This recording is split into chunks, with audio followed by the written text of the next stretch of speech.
Hello guys, welcome to Monday evening or Tuesday morning, depending how you are taking in this episode. Welcome to the Anglo-Italian pod. I am always Rory, Sean, Chris Guarlo, and it's time for us to talk some football. Tommy, how are we feeling? I'm feeling grand. Monday night, beginning of the week. Was a little tired this morning, but the idea of the pod kept me up all day, and now I'm ready to fire everything football related. You can find us on Instagram in the meantime at Anglo-Italian Pod. And Rory, what about Twitter? You can find us on Twitter at Italian Anglo Pod. It's always kicking off there. Lots of polls, lots of little arguments with fans. It's all good fun. How's the Instagram going, Tommy? The Instagram is going well. We are looking at, I think, 409 followers. The community is slowly growing. There has been some good interaction, lots of positive feedback from the most recent episode. If you haven't listened yet, we got to interview an all-round legend, as Rory described him, the manager of Dundalk FC, an Irish team. He's Italian. He was great. He told us everything about his managerial career, his ideas on the pitch, footballing idols, and it was a beautiful chat. I'm glad to see that people enjoyed it. Yeah, we got some really, really good feedback on it, which was great. Lots of people from Dundalk got in touch, lots of Dundalk fans. So that was good to kind of chat with them online. Thanks for listening, guys. Glad you enjoyed it. And yeah, thanks again, Filippo. And guys, for anyone who's wondering, we have sent him my short list for players that Dundalk could sign. So Dundalk fans, keep your eyes out for a certain Kosovan who could be very exciting, and a Croatian that I've sent over. So if he signs any of them, he's promised me a cut. I think we're still negotiating 10-15%, but we'll see how it goes, right? Rory, where should we start from? I think we're going to start from around general Europe, I believe, as we always do. Shall we start in France? I kind of want to talk about Mbappé. Can we do France? All right. Our first talking point of our Euroreview Monday is going to be Kylian Mbappé. Rory, share the thought that you shared a few minutes earlier about Kylian. Well, I was watching the highlights of PSG Marseille this weekend, and every time I watch Mbappé, I just think, I wish I could watch more of him. I wish I saw more of him. This is going to be like disparaging to the French league, but I don't watch a lot of it because it's not the most interesting.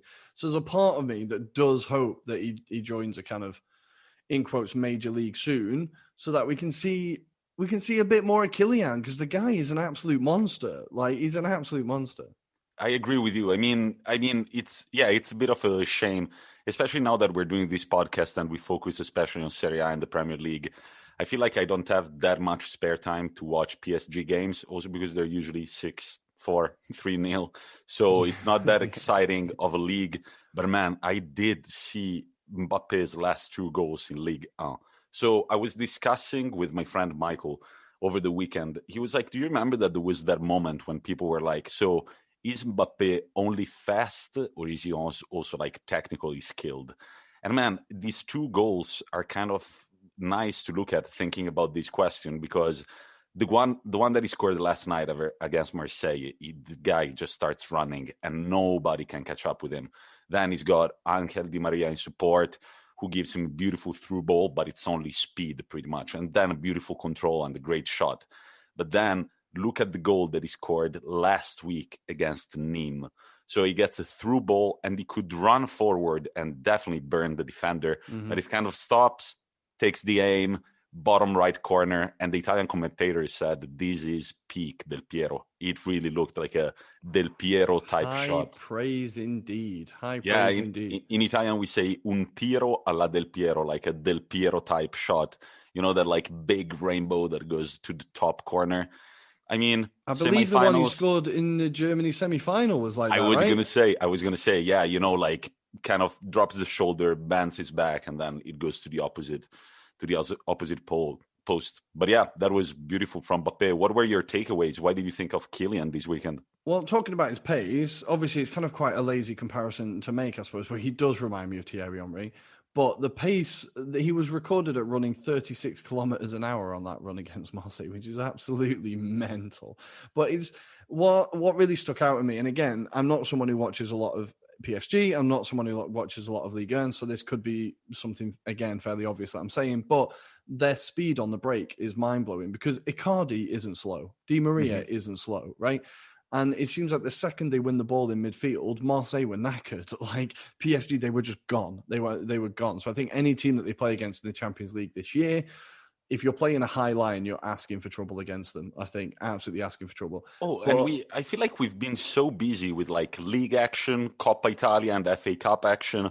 We're kind of forgetting that the Champions League is back soon. It's like next week, right? Is it next week? 2 weeks. 2 weeks. 2 weeks. To be honest, I'm that worried about Arsenal losing to Benfica. I'm trying to forget that it's even happening. No, I think it's going to be good. The restart of the Champions League, besides like the overall fascination about it, it's the Champions League. We get to watch football on Tuesdays and Wednesdays. Yes, the weeks are a little too slow as of now.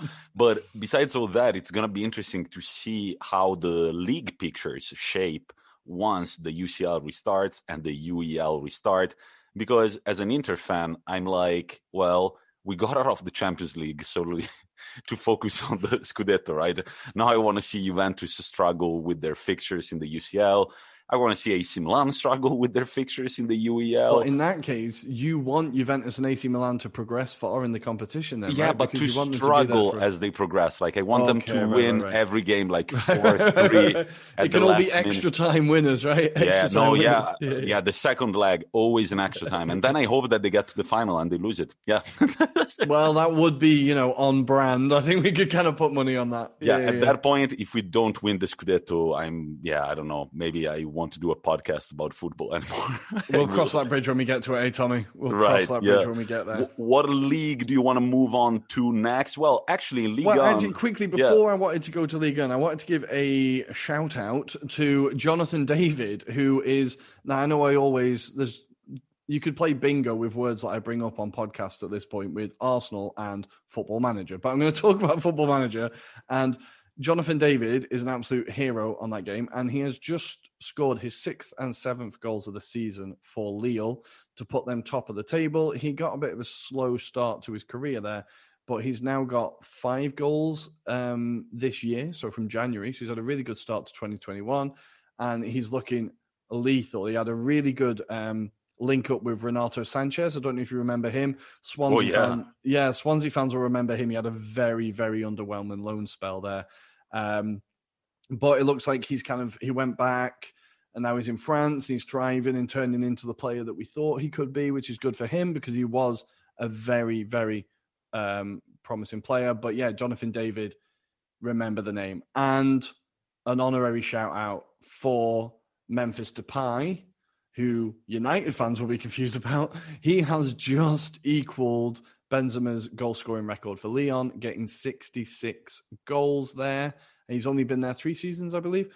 So he is loving life in France. And I think we've talked about him before. He has been linked with kind of moving away. And I think he's a player that other teams will be looking at now. But it's great to see him thriving. He's such a nice player to watch. And good work, Memphis, even though you've got terrible tattoos. But good work, Memphis. Well, the one on the back is kind of cool. The big ass lion huge staring lion, at you. I think it's a bit cringe. It is cringe, but it's a bit cringe. Not as bad as Leroy Sané's if we're going to go for cringe tattoos. Oh, that is super cringe. A tattoo with himself scoring a goal, that is beyond parody, Leroy. I mean, what are you playing at? That was funny to me because I'm like, all right, first goal in the Champions League, that's a big achievement. But I was like, what if you do win the Champions League? You have your entire back dedicated to your first goal in the Champions League. What about the picture of you lifting the cup? Where are you going to put that, right?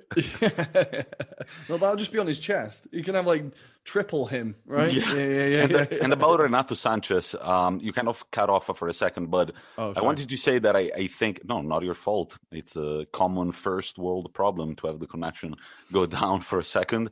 But no, what I want to say is that if I'm not mistaken, it came out, like people started talking about him insistently in 2016 during the latest Euros. And I thought that there was all of a sudden way too much media attention around the guy. And so many times there is media attention and the guy ends up delivering. But this is one of those cases where I think that, it was just too much all of a sudden. The expectations were way too high. And it's nice to see that 5 years down the line, the guy hasn't quit. The guy is still there. He's done his few loan spells. But I always think that as a player, it can't be easy to have that hype around you and then fail at Swansea and then go back to another league. That was also going into a Swansea side that were battling relegation. It's not a good place to be, if you know what I mean. For a young player, that's a lot of like...